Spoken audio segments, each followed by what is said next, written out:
Assalamualaikum warahmatullahi wabarakatuh. Good morning, students. Last day we have discussed about the osmosis, in which we have seen osmosis is the movement of water molecules from a region of higher concentration to the region of lower concentration through a semi-permeable or differentially permeable membrane. And osmosis is of two types depending upon the nature of the medium.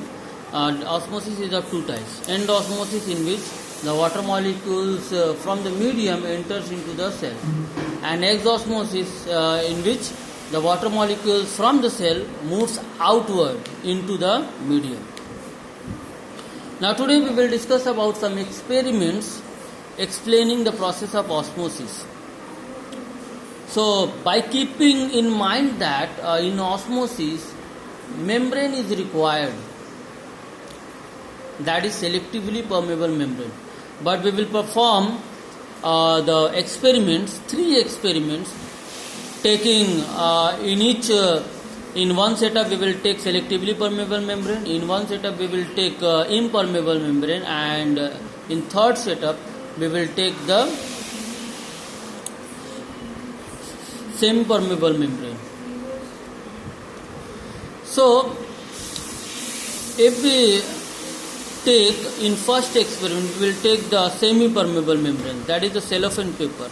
What we will do, we will take a beaker that is filled with the water, and we will take a Thesel funnel or funnel simply. Now what you will do, take the sugar solution inside the funnel and level the mark the level. Just suppose we have taken the sugar solution up to this height. Now we will cover the mouth of the Thesel funnel or only funnel with a cellophane paper. Here cellophane paper will act as selectively permeable or differentially permeable membrane. Now we will keep this setup for few hours, suppose 1 hour or 1.5 hours. After that we will see that the level of the Thesel funnel, that is the sugar solution, will rise and it will reach up to here. So what is the conclusion? The conclusion is that somehow the level of the sugar solution increases.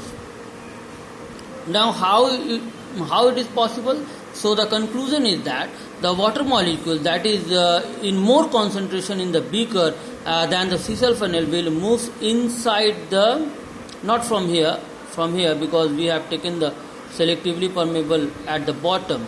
So the water molecules will enter from the beaker into the Thesel funnel because of their difference in the concentration.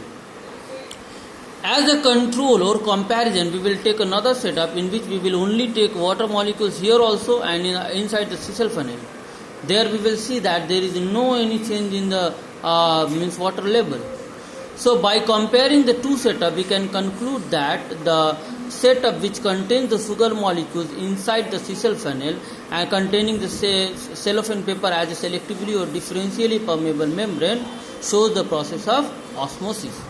Here the cellophane paper, which acts as differentially permeable membrane or selectively permeable membrane, allows the water molecules to enter from medium, or that is from beaker inside the funnel. Now if we will perform the same experiment by taking the rubber sheet. Rubber sheet will act as impermeable membrane. Impermeable membrane are the membrane which do not allow anything to pass through it.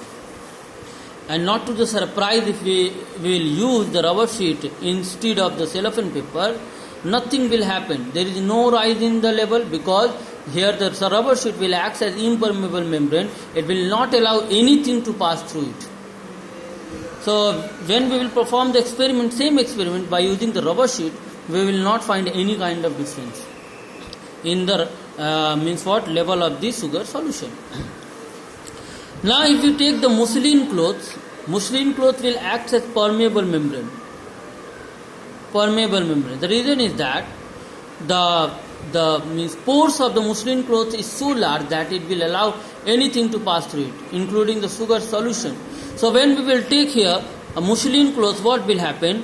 The water molecules as well as the sugar molecules will what? Will come out of the cecil-phenyl and will mix with the water in the beaker. And when we will taste this water, that we kept in the beaker, it will means what, feel like sweet. It will be sweet in taste. That will prove that muslin cloth will not hold means what, sugar solution. It allows both water molecules and sugar molecules to pass through. Now, so what is special? What is special in the same selectively permeable membrane? See, this is the structure of the selectively permeable membrane. Yellow bubbles are of or yellow means what, circles are for the water molecules, and here the larger one, that is the, you can say, the light yellow oranges type of means what, sphere, representing the what? It representing the sugar molecules or salt molecules. So you can clearly see that there is only such space that only the water molecules will pass through these pores, not the sugar molecules. So that's why semi-permeable membrane only allows the smaller water molecules to pass through it, ions to pass through it, not the molecules, isn't it? So this much for today. And now one more thing, that the topic is that how long can osmosis continue? The osmosis will continue until the number of water molecules becomes same in the two medium. Until unless they are becoming same, the movement of water molecules will means what, continue. That is, the process of osmosis will continue until in both the medium the number of water molecules becomes the same. Now if you have any question regarding the topic, text me. And I am not giving you any writing work today. I want you to complete the project work, biology project work. In between I will make a video call, receive at once and show me your work only. I will not talk anything, just receive my video call, show your work that you are writing the project work, that's it, cut the video call.